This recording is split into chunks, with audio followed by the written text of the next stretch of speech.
Buenos días, hermanos.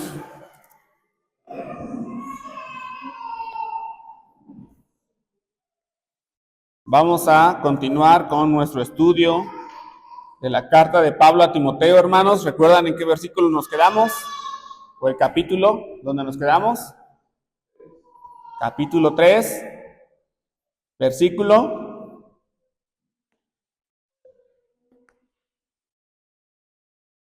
¿Alguien recuerda el versículo donde nos quedamos, hermanos?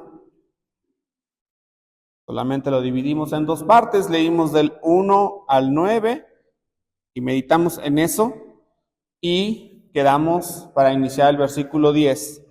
Del versículo del 1 al 9 hablamos, o nuestro tema fue tiempos peligrosos. ¿Sí recuerdan? Personas peligrosas, personas engañadas o cautivas, atrapadas. Hablamos de que hay un tipo de persona que se infiltra a la iglesia local, cuyas formas de vivir, formas de comprender la escritura, resulta un peligro para la congregación. En el versículo 2 dice, porque habrá hombres amadores de sí mismos, y hace una descripción de todas esas personas. Bueno, de esas personas, dice, habrá amadores de sí mismos, avaros, vanagloriosos, soberbios, blasfemos, desobedientes a los padres, ingratos, impíos, sin afecto natural, implacables, calumniadores, intemperantes, crueles, aborrecedores de lo bueno, traidores, irrespetuosos, infatuados, amadores de los deleites más que de Dios. Estas personas ya estaban en la iglesia local con Timoteo y su presencia era un peligro, no solamente como congregante. Su verdadero peligro se manifestaba cuando estas personas llegaban a un puesto de autoridad, a un puesto de liderazgo, porque pasa lo obvio. Las personas con una doctrina distinta o errónea contaminan a los demás congregantes, a sus seguidores. Dijimos que sus seguidores son estos que tienen aquí en el versículo 6, dice, porque estos son los que se meten en las casas y llevan cautivas a las mujercillas cargadas de pecado, arrastradas por diversas concupiscencias. Estas siempre están aprendiendo y nunca pueden llegar al conocimiento de la verdad. Eso quiere decir que los seguidores de estas personas amadoras de sí misma tienen esa característica. Tienen una apariencia de piedad, apariencia de crecimiento, pero nunca llegan al conocimiento de la verdad. ¿Ok? Esa es una característica de los seguidores de esas personas engañadoras. Dice el versículo 8, y de la manera que Janes y Jambres resistieron a Moisés, así también estos resisten a la verdad.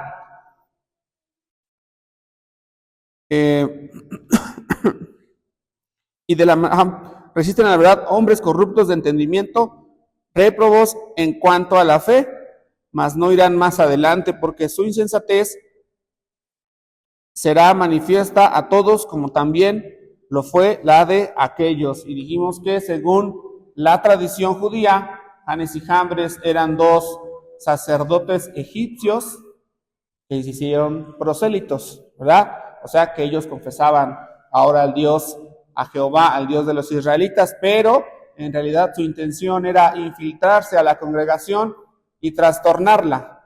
Dijimos que cuando Moisés subió al Sinaí por la ley, ellos trastornaron a Aarón y a muchas personas y los indujeron a adorar, a hacer y adorar al becerro de oro, ¿verdad? Esas personas se infiltraron, tenían una apariencia de piedad, pero su camino era engañar a la congregación y corromperla.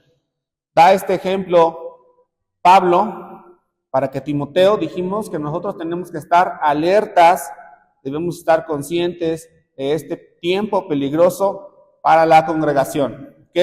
Ese fue nuestro contexto de la lección pasada. Ahora vamos a empezar con el versículo 10. Pero tú has seguido mi doctrina, conducta, propósito, fe, longanimidad, amor, paciencia, persecuciones, padecimientos como los que me sobrevinieron en Antioquía, en Iconio, en Listra, persecuciones que he sufrido y de todas me ha librado el Señor. ¿Ok? Y las primeras palabras que vamos a meditar dice, pero tú. O sea que ese pero nos está poniendo un argumento contrario a lo que viene diciendo antes. O sea, le está diciendo, mira, en efecto, Timoteo, hay tiempos peligrosos. En la iglesia se encuentran, a lo mejor ya, predicando estos líderes corruptos. A lo mejor estas personas amadoras de sí mismas y personas cautivas en esa ignorancia ya se encuentran en la congregación. No lo sé, y no digo que en esta congregación, solamente en la iglesia. ¿Ok? Dice, es una realidad, Timoteo, para que tú tomes acción en cuanto a esto. Es una advertencia que Pablo le hace. ¿Ok? Eso es lo que está diciendo. Mira, ya hay esto, ya hay hombres, ya es un tiempo peligroso, hay personas peligrosas, hay personas engañadas, pero, o sea, hay un pero ahí para Timoteo, pero tú, Timoteo, o sea, un contraargumento a eso, algo que le va a poner un peso contrario a eso es, pero tú, Timoteo, has seguido mi doctrina. Y la palabra seguido es una palabra que es parakolouteo en griego, que significa una persona que sigue de muy cerca a otra.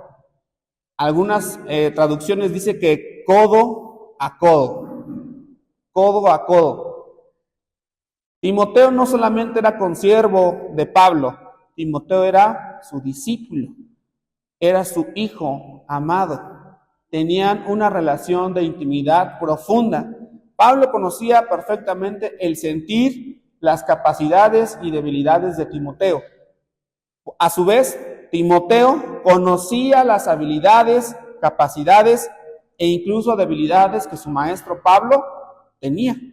Tenían esa relación ellos dos, una relación cercana. Eso es lo que está describiendo la palabra parakolouteo, que es, pero tú has seguido, seguidor. Eso es lo que Pablo le está diciendo a Timoteo. Mira, Timoteo, tú eres mi seguidor, tú eres mi discípulo, tú y yo somos como hermanos, pero tú has seguido, dice ahí, mi doctrina.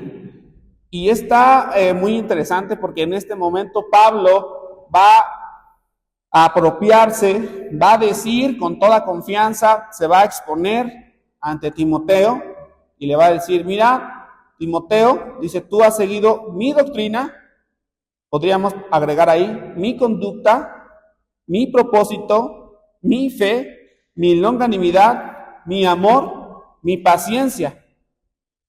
Estas virtudes tú las has visto en mí, Timoteo. O sea, la realidad ya había hombres ocupando cargos de liderazgo, malos. Pero Timoteo y la iglesia que él le habían encargado para dirigir, no podían ser víctimas de esas personas, porque Timoteo había tenido una formación, había sido discípulo de Timoteo. Él no podía ser una víctima, él no podía dejar que su iglesia sufriera la violencia de estas personas. Hay una advertencia, o sea, pero tú no puedes ser como ellos, tú no puedes caer en eso. La iglesia que se te encomendó no puede caer en eso, porque has tenido el respaldo suficiente, la preparación necesaria para poder contrarrestar esa tendencia al engaño y al error que promueven esos hombres amadores de sí mismos dentro de la congregación. Pablo obviamente estaba preocupado por Timoteo, que lo estimaba, preocupado por la iglesia, pero también estaba confiado en el proceso que Timoteo había vivido a su lado. Miren, la versión amplificada de este versículo dice, ahora, Timoteo, has observado cuidadosamente y seguido diligentemente mi enseñanza, conducta, propósito en la vida, fe, paciencia, amor y firmeza. A lo mejor como que se entiende un poquito más, ¿verdad? Es la versión amplificada. Ok, la influencia positiva de un maestro o del maestro en este caso determina la conformación del alumno a una representación a futuro del mismo maestro. ¿Cómo creen que sería Timoteo o qué esperaba Pablo de Timoteo? ¿Que creciera y se pareciera a Pedro? No, ¿verdad? Decía Pablo, sed imitadores de mí, como yo lo soy de Cristo. Pablo esperaba que Timoteo, ya una vez que había observado cuidadosamente la vida de Pablo, viviera como él, se pareciera a él. Por eso yo creo que también le dice hijo, ¿no? Pues yo mi hija quiero que se parezca a su mamá, ¿no? No quiero que se parezca a la vecina, en su forma, en su educación. Igualmente, si tuviera un varón, pues yo quiero que el varón se parezca, pues tal vez un poco a mí, pero no quiero que tome conductas del vecino, ¿verdad? ¿Ustedes querrían eso para sus hijos? No sé si alguno tenga algún vecino que... Ese era el deseo de Pablo. Y por eso abría su corazón y decía, Timoteo, este es mi testimonio. Tú has visto todo lo que he hecho en mi vida y tú lo has aprendido también. No puedes ser víctima de esos hombres engañadores, ni dejar que en la congregación vaya tras de ellos. Dice Filipenses 3:17, hermanos, sed imitadores de mí y mirad a los que así se conducen según el ejemplo que tenéis en vosotros, porque ahí andan muchos de los cuales os dije muchas veces y aún ahora lo digo llorando, que son enemigos de la cruz de Cristo, el fin de los cuales será perdición, cuyo Dios es el vientre y cuya gloria es su vergüenza, que solo piensan en lo terrenal. Está clara la cita que Pablo está dando ahí. Esos hombres, dice aquí, que son enemigos de la cruz, cuyo Dios es el vientre. Son los hombres amadores de sí mismos, ¿verdad? Pablo dice, hermanos, sed imitadores de mí. O sea, Pablo como maestro pone el pecho y dice, chavos, hijos, sean como yo, esfuércense, porque yo soy imitador de Cristo. Qué interesante, y me parecía hasta cierto punto mucha estima de Pablo por sí mismo.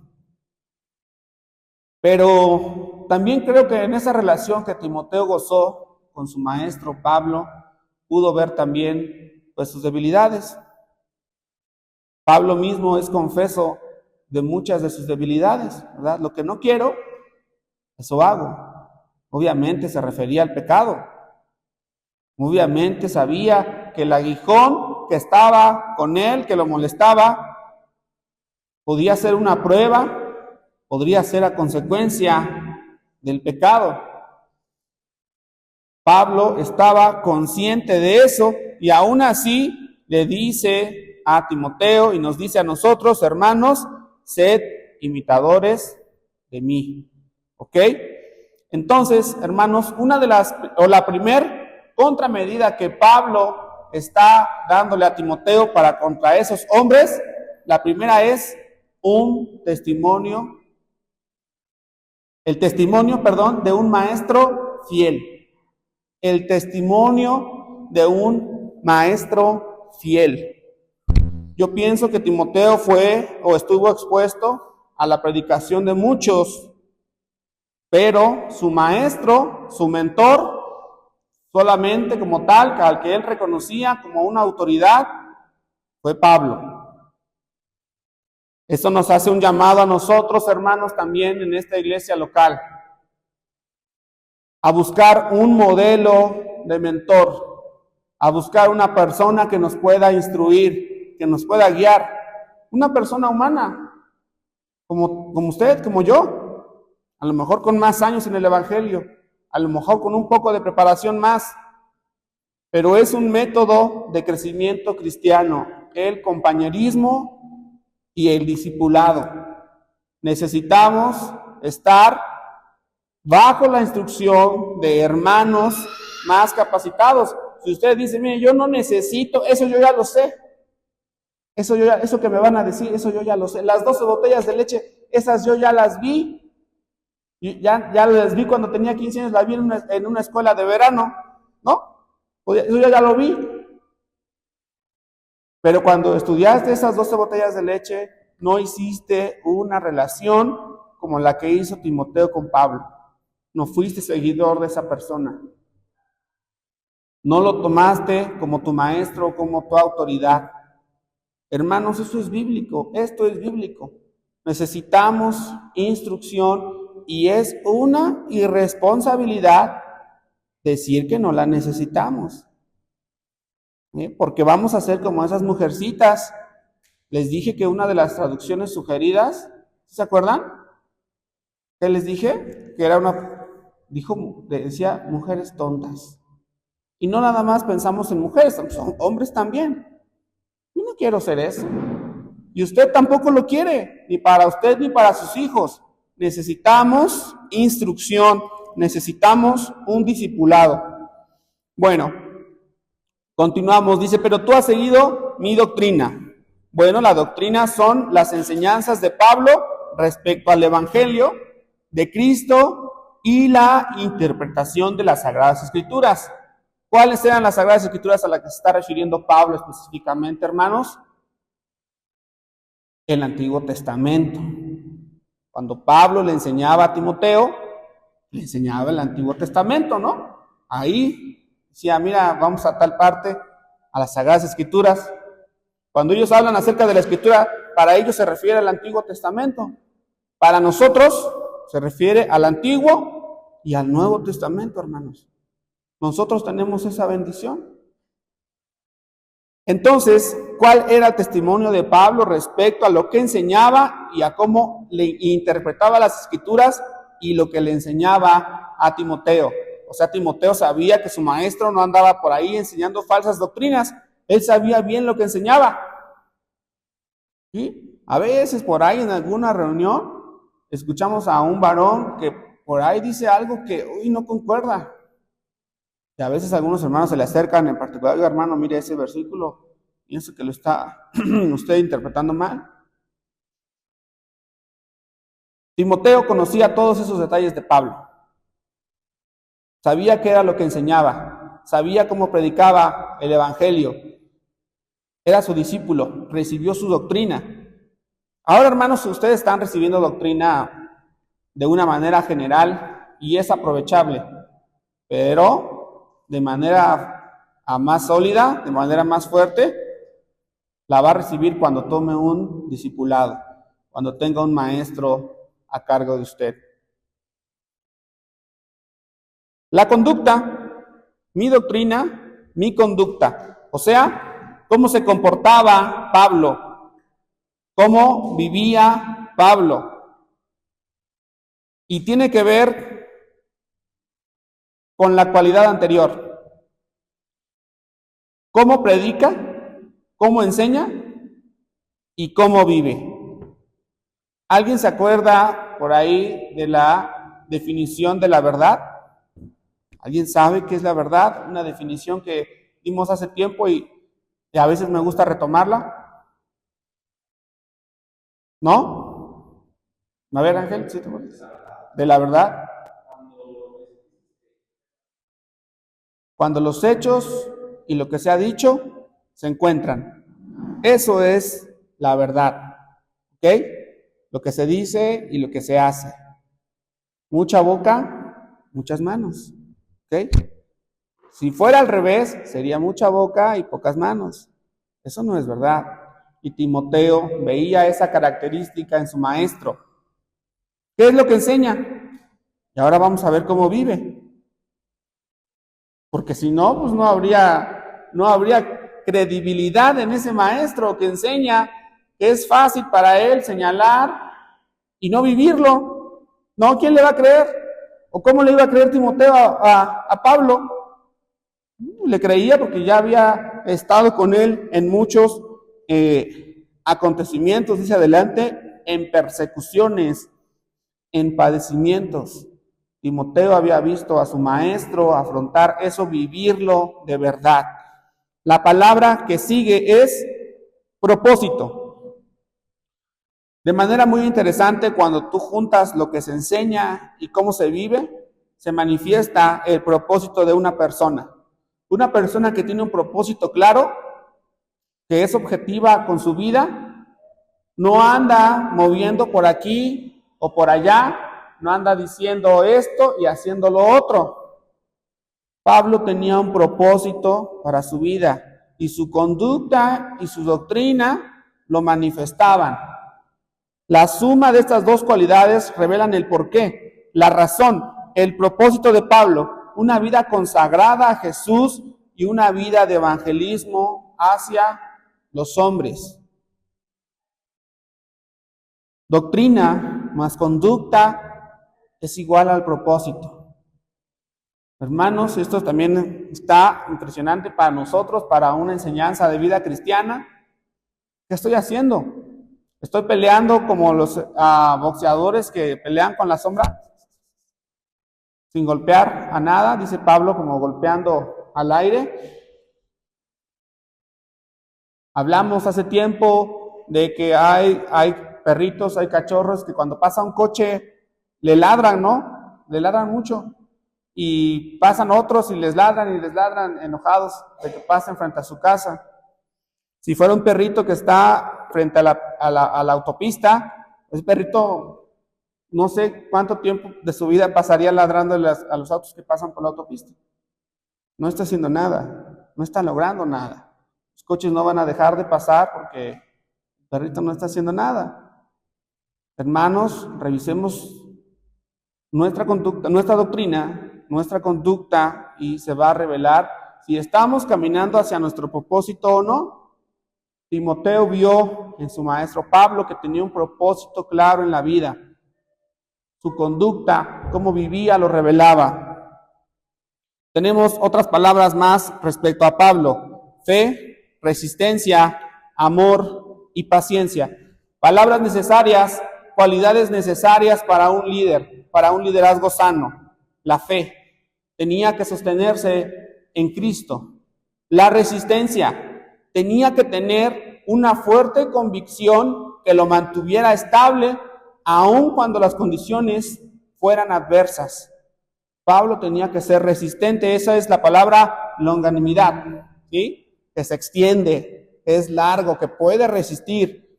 Amor y paciencia. Yo creo que si algo necesitan los líderes o los encargados de iglesias para con su congregación, es amor y paciencia.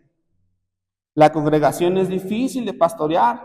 Hablamos hace tiempo de algunos, del ejemplo del pastor y los corderitos, y les decía que yo veo que las cabras son muy inteligentes, aprenden rápido sus rutinas, saben dónde tomar agua, dónde tomar forraje, pero para las ovejas, ¿no?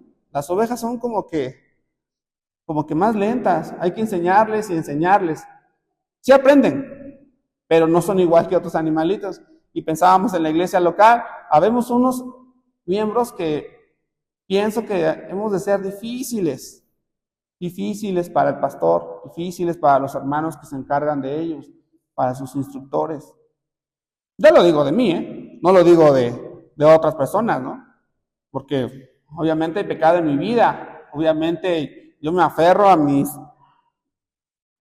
carne, a mi yo, trato de pelear con lo que está claro en la palabra. Si algo necesitan los líderes en la iglesia actual y a través del tiempo es amor y paciencia, ¿ok? Bueno, ¿cuándo se veían probadas estas cualidades de este maestro fiel? Cuando era perseguido, cuando tenía padecimientos.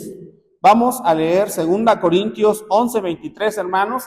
Si alguien del lado, a mi derecha, hermanos, puede leer 2 Corintios 11, del 23 al 29.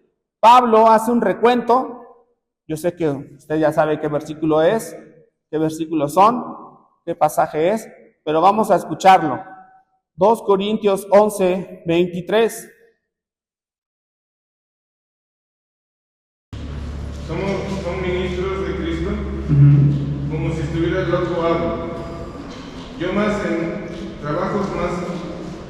abundante en azotes sin número, en cárceles más, en peligros de muerte muchas veces. Hasta el 29, hermano. Perdón. De los judíos, 5 veces he recibido 40 azotes menos uno. 3 veces he sido azotado con varas, una vez apedreado, 3 veces he padecido naufragio. Una noche y un día he estado como náufrago en alta mar.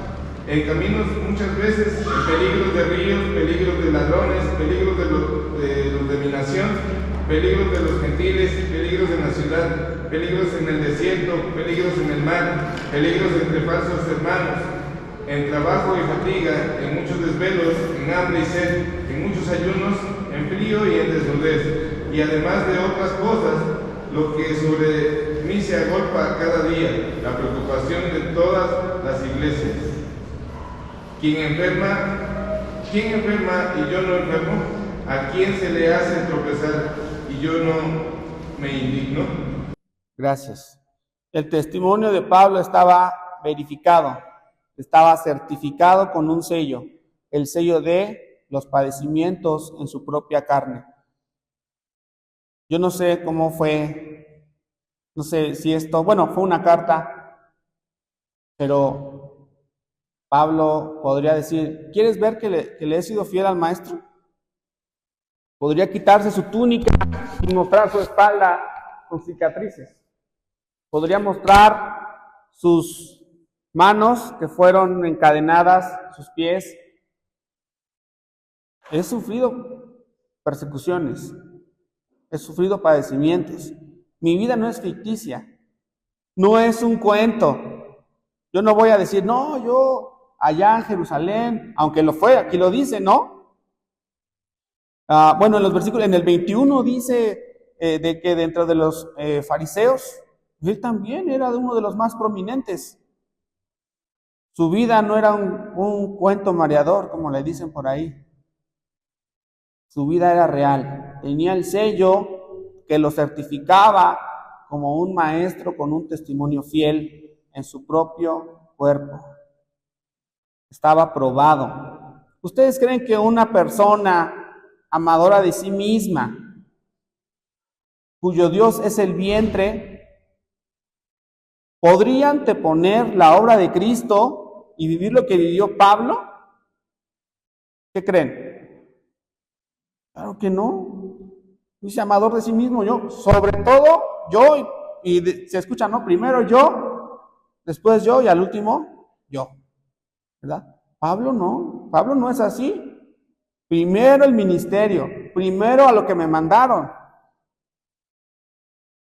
Pablo tiene un testimonio fiel como obrero de Cristo y para Timoteo como su maestro. Hermanos, hay en el versículo 12 una verdad de la cual ya hemos hablado, pero que es necesaria que remarquemos. Dice el versículo 12, y también todos los que quieren vivir piadosamente en Cristo Jesús padecerán persecución.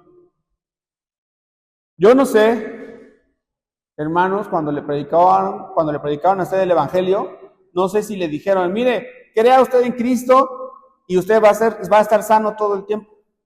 No va a haber problemas en su casa, usted va a tener trabajo todo el tiempo, usted va a pelear con su esposa, usted va a tener una buena vida aquí, sus negocios van a prosperar. ¿Eso le dijeron? Espero que no, y espero que nosotros no hayamos venido a la iglesia esperando eso. Porque ¿sabe qué? Se va a decepcionar. Porque aquí está claro, y para mí es algo que es difícil si yo fuera vendedor, ¿cómo vendo esto? ¿Cómo le digo, oiga, mira, venga, le conviene porque va a tener padecimientos? Le conviene seguir a Cristo porque le van a dar, va a ser usted azotado. Le conviene. Yo no sé si usted o yo podríamos decir, sí, le quiero entrar a ese negocio. Pero es una realidad. dice el versículo 12 nuevamente, y también todos los que quieren vivir piadosamente en Cristo Jesús padecerán persecución. O sea, si usted quiere ser un fiel seguidor de Cristo, tiene que estar consciente de que aquí va a haber padecimientos, de que usted va a tener persecución en su vida. Toma una perspectiva distinta, porque a lo mejor usted está pensando en el mundo allá afuera, dice, no, pues, ¿cómo persiguen a los cristianos en Chiapas, en esos pueblos muy tradicionales, ¿no? Aquí se burlan de nosotros cuando salimos a predicar. Sí, no, mis papás ya no me hablan. Pues sí, estoy padeciendo, no sé, eso se padece. La verdad yo creo que sí yo creo que sí duele eso, ¿no? Pero, ¿qué piensa cuando le digo que puede padecer por causa de otros hermanos en la iglesia?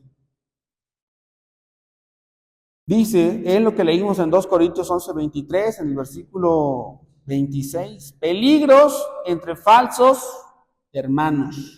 Falsos hermanos. Peligro. Afuera en el mundo, adentro en la iglesia local.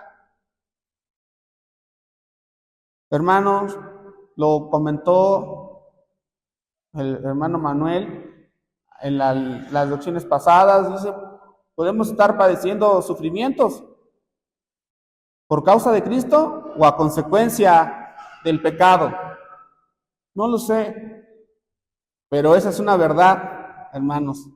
Miren, la única vez que el Señor dice que nos habla de abundancia, que nos habla de prosperidad, cuando señala eso, lo habla en la eternidad. Aquí no.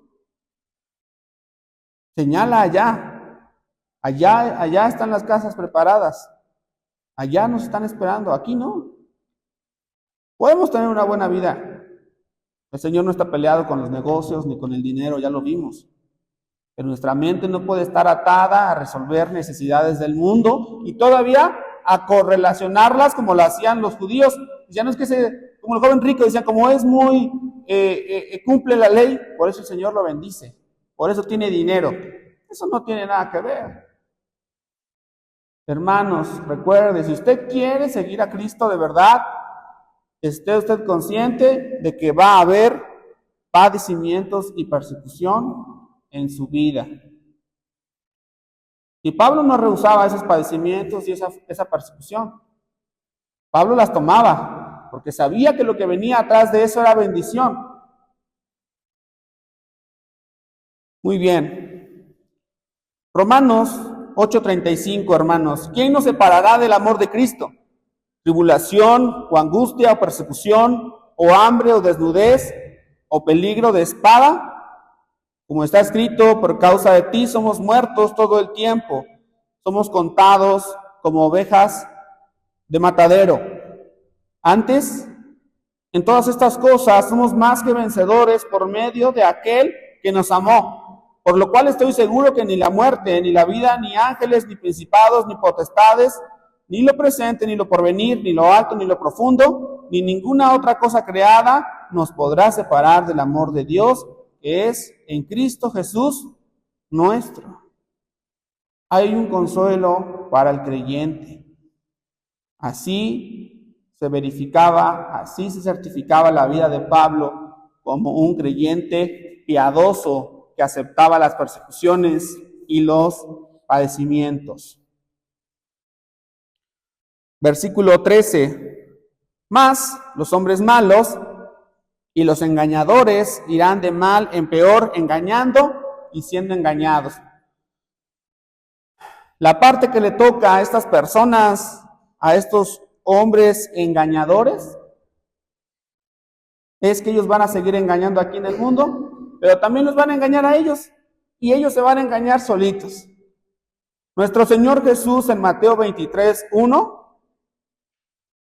hace una meditación, hace una declaración respecto a los fariseos.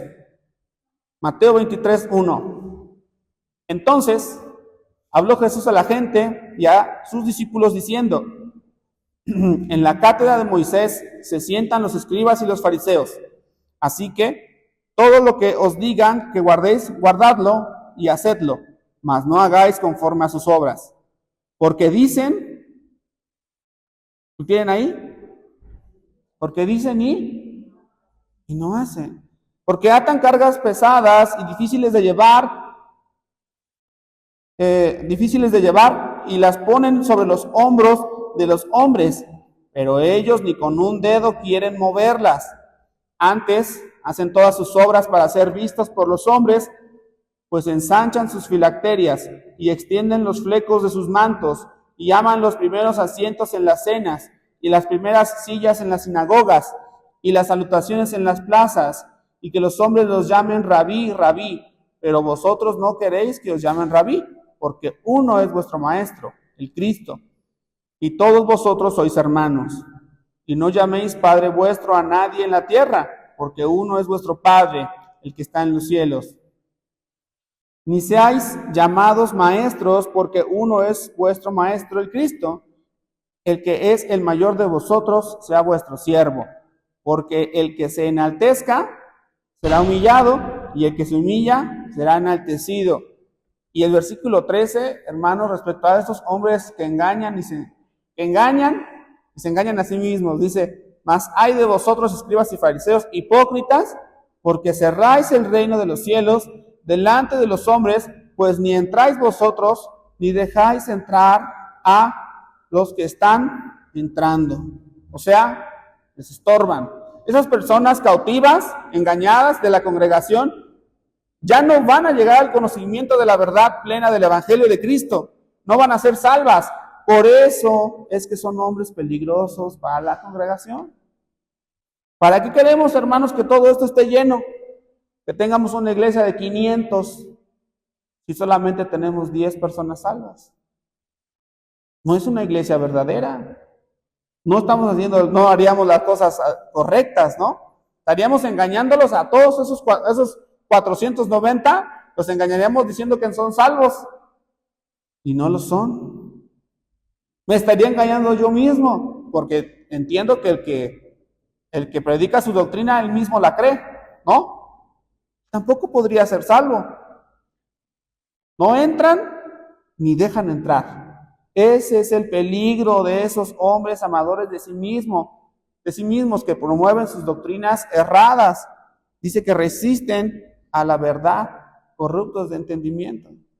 Hermanos, la iglesia local debe estar atenta a todo lo que se predica en el púlpito.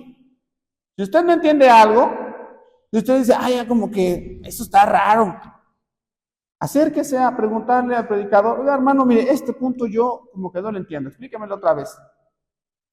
Tome esos 10, 15 minutos, no se vaya rápido a su casa, acérquese a preguntarle: hermano, mire, este tema yo como que no sé.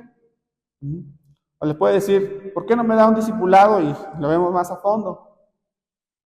Hermanos, es nuestra responsabilidad estar en un estado permanente de alerta, porque el peligro es claro, el peligro está manifiesto, el riesgo está claro. Versículo 14. Pero persiste tú en lo que has aprendido y te persuadiste sabiendo de quién lo has aprendido. Pablo nuevamente le está diciendo a Timoteo que recuerde a sus maestros y el testimonio que ellos le dieron. Pero tú persiste en lo que has aprendido, o sea, en la doctrina, y te persuadiste sabiendo de quién lo has aprendido. ¿De quién aprendió Timoteo la palabra del Señor aparte de Pablo? ¿De quién? De su abuela y de su mamá, ¿ok? Cuando dice quién, está hablando como en general, ¿no? No está diciendo nada más una persona, está diciendo varias personas. Y Timoteo había tenido la bendición de tener una abuela creyente y una mamá creyente. Cuando leí esta parte, pensaba o me imaginaba a lo mejor a Timoteo de niño, en las piernas de su abuela, leyéndole las Sagradas Escrituras. Qué bendición para esos niños que tienen eso. Abuelas creyentes, mamás creyentes, que los consienten, que los aman, pero que los llevan a la palabra del Señor, que los instruyen, que no les cuentan cuentos ni fábulas del mundo, que les leen la palabra de Dios. Esa era su abuelita de Timoteo. Lo exponía de niño a la palabra del Señor. La iglesia local también tiene esta responsabilidad, hermanos, como algo aparte, un punto aparte, la exposición del evangelio y enseñanzas bíblicas a los niños.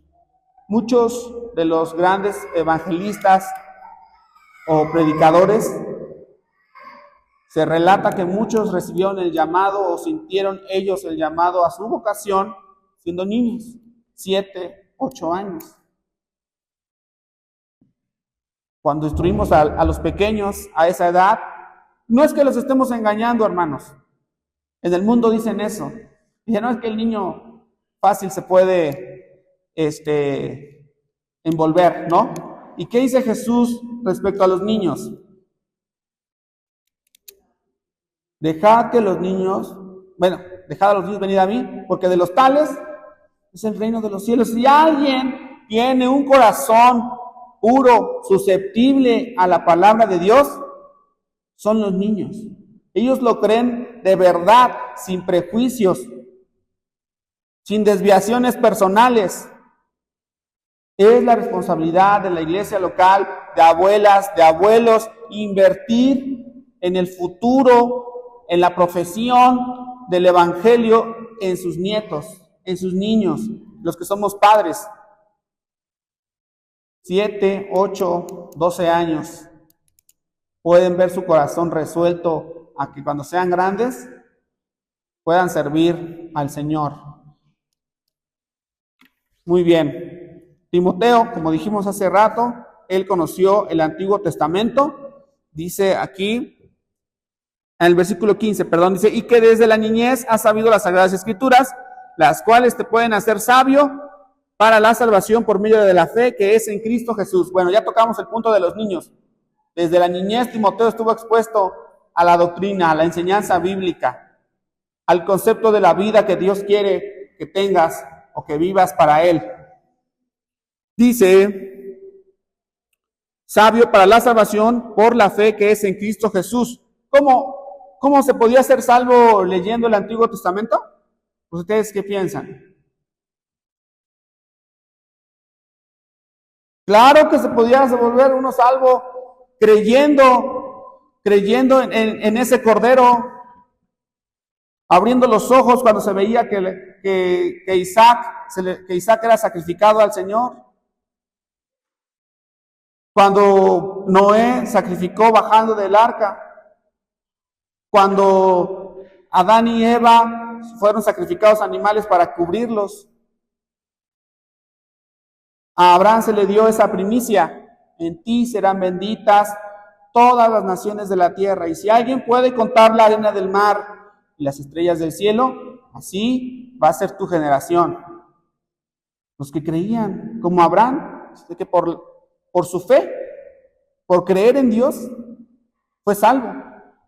Timoteo era salvo, creía en esa promesa del Redentor, del Cristo que había sido anunciado.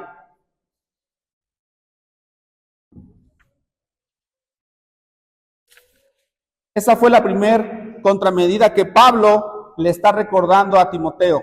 Sigue el testimonio de un maestro fiel. La segunda contramedida es la provisión de la dirección por la palabra de Dios, o sea, por la Escritura. Que tengas un buen maestro, que tú estés bien formado, te va a evitar que seas víctima de esos hombres engañadores.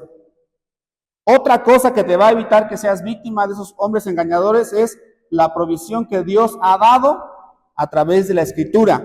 Dice el versículo 16, toda la Escritura es inspirada por Dios y útil para enseñar, para redarguir, para corregir, para instruir en justicia, a fin de que el hombre de Dios sea perfecto, enteramente preparado para toda buena obra. A lo mejor usted puede decir, es que yo no veo aquí maestros con un testimonio fiel, como que me cuesta.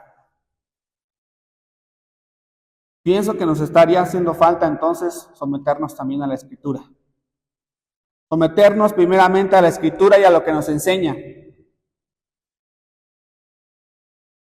Dice, toda Escritura es inspirada por Dios. Eso quiere decir que Dios tomó hombres y les reveló de manera divina lo que tenían que decir, escribir, hacer. Dice David en el 2 Samuel 23:2, dice, el Espíritu del Señor habló por mí y su palabra estuvo en mi lengua. O sea, Dios mismo le decía a David qué escribir, ¿sí? Revelación divina, inerrante. No había error en la Sagrada Escritura. Muy bien. Bueno, la primera palabra que está ahí es enseñar. Del griego es didácticos o didasco, destinado a instruir. La palabra del Señor tiene un propósito y esa es que usted conozca a través de lo que está escrito a Cristo nuestro Señor. Que viva, la finalidad como está aquí, dice, instruido en justicia a fin de que el hombre de Dios sea perfecto, enteramente preparado para toda buena obra. Un hombre perfecto, entero. 2 Corintios 3:16. Pero cuando se conviertan al Señor, el velo se quitará, porque el Señor es el Espíritu, y donde está el Espíritu del Señor, allí hay libertad. Por tanto, nosotros todos, mirando a cara descubierta como un espejo la gloria del Señor, somos transformados de gloria en gloria en la misma imagen, como por el Espíritu Santo. Si usted no tiene un maestro en la iglesia local, usted tiene un maestro en la intimidad de su casa que lo espera cada mañana o cada noche cuando usted dispone de su corazón. Si usted es salvo, usted tiene al mejor maestro. Usted tiene al Espíritu Santo para instruirle, para enseñarle. A través de la palabra del Señor, el Espíritu Santo lo toma y lo lleva versículo por versículo, abre su mente, abre su corazón. A veces es increíble cuando leemos un versículo y decimos, yo creo que la intención del hermano cuando escribió esto son esas razones, por esto lo escribió. Y entonces yo voy a los comentarios de hace 200 años y veo que otro hermano dice exactamente lo que yo estoy pensando. Porque no fue el hermano que lo descubrió, fue el Espíritu Santo que se lo reveló a él y que me lo revela a mí y que le puede revelar a usted en la intimidad de su casa, en un estudio, la misma sabiduría que ha venido enseñando. Diseñado para instruir, diseñado para que usted aprenda, para que usted crezca. No tome de menos esto, hermanos. Recuerde que estamos en un estado de alerta para no ser engañados. La segunda palabra, redarguir. Un sinónimo de redarguir, hermanos, si esta palabra a lo mejor se les hace rara. Reprensión. La palabra de Dios es útil para enseñar, para reprender. Híjole, y a lo mejor ustedes dicen, híjoles, ¿no? Como que esa palabra no me gusta, reprensión. El griego es elejos y tiene la intención de sacar a la luz algo. Es un proceso donde se examina cuidadosamente algo. Puede ser una persona, puede ser una maquinaria, y se expone o se evidencia el error de manera clara. Eso es redarguir, reprensión. Es como el relojero. Si ha llevado usted alguna vez un reloj, dice, es que mire, yo veo que la manecilla grande se pasa, en lugar de marcar 5 minutos, se mueve cada 10, en lugar de moverse cada minuto, se mueve cada 10. Yo pienso que eso está mal. Entonces el relojero lo que hace es tomar el reloj y lo puede ver y le va a decir, tiene esto, tiene así. ¿Usted le creería si nada más lo ve así? A lo mejor digamos, bueno, pues él sabe lo que hace, ¿no? Pero yo me convencería de cuál es la falla del reloj hasta que él lo abre, todo el reloj lo abre, pone todas las piezas en su mesita, le pone una lámpara, se pone el lente de acá y toma un engranecito doblado y le dice, este es el error que tiene su reloj, por eso no funciona bien. Entonces la palabra del Señor, cuando usted y yo nos exponemos al estudio bajo su autoridad, la palabra del Señor toma nuestra vida, nos abre como ese reloj, toma cada parte de nuestra vida y nos dice, esto es lo que estás haciendo mal, por eso no estás funcionando. Esto es lo que estás haciendo mal. A lo mejor dices, ay no, pues que no me lo exponga. Bueno, mira hermano, a lo mejor no va a pasar usted aquí enfrente de todos y a decir, no, pues la palabra del Señor me dijo que yo en esta estoy equivocado. En la intimidad de su casa, cuando el Espíritu Santo le esté instruyendo, si usted se ha sometido, usted va a llorar ahí con el Espíritu Santo. Va a decir, Señor, tiene razón, esa es la parte que yo estoy mal. En este engrane de mi vida yo estoy mal. Gracias por exponérmelo. Gracias porque la palabra me gargulla en mi corazón, en mi alma. No me lo dice un hermano del que yo desconfío, me lo dice la palabra del Señor. El objetivo de la reprensión es que esa persona se convenza, esté clara de que está cometiendo un error en ese momento, en esa parte de su vida. La palabra detecta y expone todo lo que es falso. Convence a todo lo que es impío y a todos los hombres impíos, exponiendo y refutando todo error y falsedad religiosa. O sea, que si usted está recibiendo una doctrina que se ve ahí medio falsa, una doctrina peligrosa, cuando usted abre la palabra va a redarguir sobre esa doctrina y va a decir, esto está mal. Por eso a Timoteo se le está diciendo que ponga atención en la palabra. Porque la palabra le va a decir, lo que está diciendo esa persona está mal. ¿Sí? Porque aquí en la escritura está. Eso es lo que le está diciendo Pablo a Timoteo. Pon atención, sométete a la autoridad de la palabra y te va a revelar todo lo que es falso. Esa misma palabra, lejos, es la misma que se ocupa en Juan 16:8, hablando del Espíritu Santo, dice, y Él cuando venga convencerá al mundo de pecado, de justicia y de juicio. Y o sea, el Espíritu Santo cuando se nos expuso el Evangelio, no fue el hermano que es muy habilidoso para el evangelismo, fue el Espíritu Santo que lo convenció a usted de que era pecador y de que necesitaba arrepentirse y venir a Cristo como su Salvador. Le reprendió. Le dijo, tú estás mal. El Espíritu Santo. Y lo puede seguir haciendo en nuestra vida, hermanos. Seguir corrigiéndonos cuando empezamos a escuchar por ahí doctrinas raras. Palabra del Señor. Puede corregir. Bueno, ¿qué es la palabra que viene a continuación? Para retribuir, para corregir. Corregir es una palabra del griego que es epanortosis, que hace referencia a algo que es derecho, algo recto. Habla acerca de la restauración a un estado recto o correcto. Se ocupaba para describir la acción de que cuando alguien se caía, otro llegaba y lo levantaba, lo ponía recto otra vez. Epanortosis. O sea que la palabra del Señor tiene el poder de que si usted está torciendo por ahí alguna doctrina, corregirla. No solamente tienen la capacidad de instruirlo, no solamente tienen la autoridad de evidenciar su error, evidenciar el error, pero también lo puede corregir.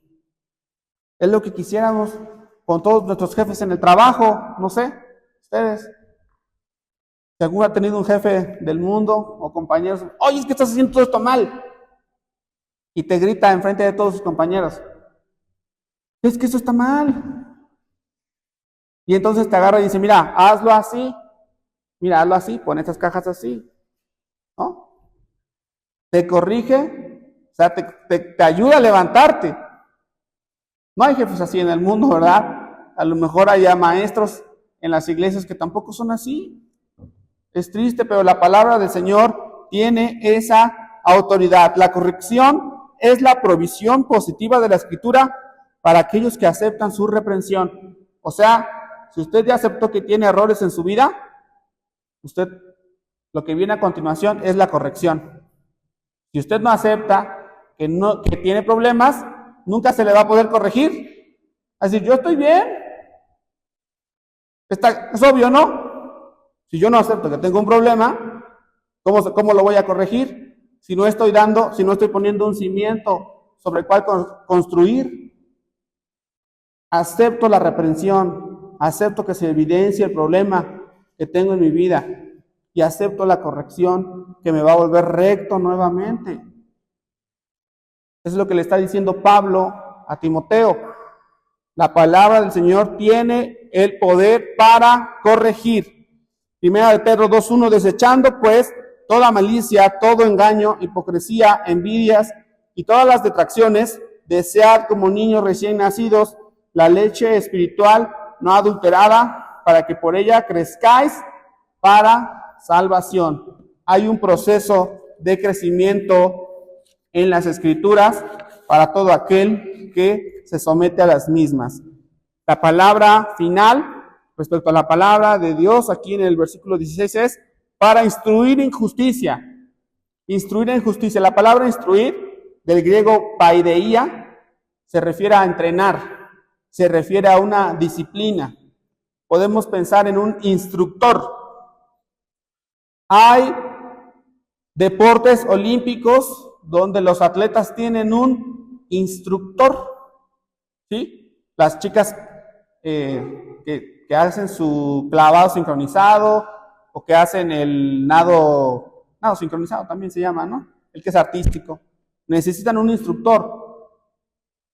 Alguien que les diga qué es lo que tienen que hacer. Las Olimpiadas se hacen cada ¿cuántos años? ¿Cada 4? ¿6? Son 6, no sé, ya ni me acuerdo cuándo fueron las últimas, no es que no es que no me importe, pero la verdad como que, apenas fueron el año pasado, ¿no? Que fueron en París. Bueno, miren, las atletas que están ahí, no sé si el día de hoy, pero seguramente sí, en la semana, ya se levantaron a entrenar. Ya se levantaron a hacer los estiramientos. Las chicas de China ya le metieron 6 horas a su entrenamiento para que de aquí a 4 años ellas estén listas cuando venga la competición. Están instruidas, están disciplinadas. Eso está diciendo aquí, para instruir en justicia. La palabra del Señor te puede volver una persona disciplinada a través de fomentar en ti hábitos, conductas, formas de vida. Una forma de vida se define así como lo acabo de decir. Primero es un hábito, después ese hábito se convierte en una conducta y después esa conducta se convierte en una forma de vida. Y a esa forma de vida se le ha agregado el plus de que esa persona es disciplinada. No necesita que el entrenador le esté diciendo, ya son las 5 de la mañana, párate a correr. Esa persona 4:45 ya está en la pista. No comas eso que te va a engordar. Esa persona sabe que no puede comer. Hermanos, es el poder de las Escrituras para la vida de cada uno de nosotros. Si no queremos ser engañados por esos hombres peligrosos, pongamos atención en lo que estamos haciendo en nuestro día a día respecto a la palabra del Señor. ¿Somos disciplinados en la lectura? ¿Somos disciplinados en la memorización de textos? ¿Somos disciplinados en la asistencia a la iglesia local? Si no, cuando llegue la competición, yo voy a estar todo gordo, no voy a poder correr esos 100 metros. Miren, pensaba también en el ejemplo, yo sé que escuché por ahí en una predicación de un pastor que en su juventud fue jugador de fútbol americano. Y el fútbol americano es un deporte con muchísimas reglas y que a lo mejor cuando usted lo ha visto parece que nada más chocan entre ellos. No, nada más se chocan, ni se amontonan, ni se hacen bola, ¿no? Es lo único que yo veo. Pero la realidad es que el fútbol americano tiene muchísimas reglas y tiene muchas maneras en cómo se puede formar el equipo y muchas jugadas que se pueden preparar desde antes con antelación, contando con diferentes tipos de jugadores. Hay un jugador ahí en el fútbol americano que sí es el corredor ligero, ¿sí? Distinto a todos los demás jugadores. Pesa como unos 90 kilos, ¿verdad? A diferencia de los que pesan como 100, 120. Tiene una función. Él es delgado porque tiene que correr, arrancar a una velocidad rápida y aguantar corriendo. Esa es su función. Él tiene que estar instruido y disciplinado para mantenerse físicamente en esas condiciones. ¿Por qué? Porque cuando él corre, parece que está haciendo movimientos raros, locos, pero cuando llega a un punto con el que él acordó de encontrarse con el lanzador, con el quarterback, él va a tener la capacidad de tomar ese pase y bajarlo y anotar. Está listo, está preparado, no está gordito. Ya se aprendió la jugada que viene, le dijeron, hey, la jugada es esta, y él ya sabe para dónde tiene que correr. Esa persona ya, digamos, en términos espirituales, hermanos, esa persona a fin de que el hombre de Dios sea perfecto, enteramente preparado para toda buena obra. Ya está preparado para recibir ese pase. Cuando el balón llegue a sus manos, hermanos, cuando a usted el Señor le diga, necesito que hagas esto, necesito que corras para acá, ¿está usted preparado? ¿O vamos a ver cómo otros corren y nosotros nos vamos a quedar? Así no se gana.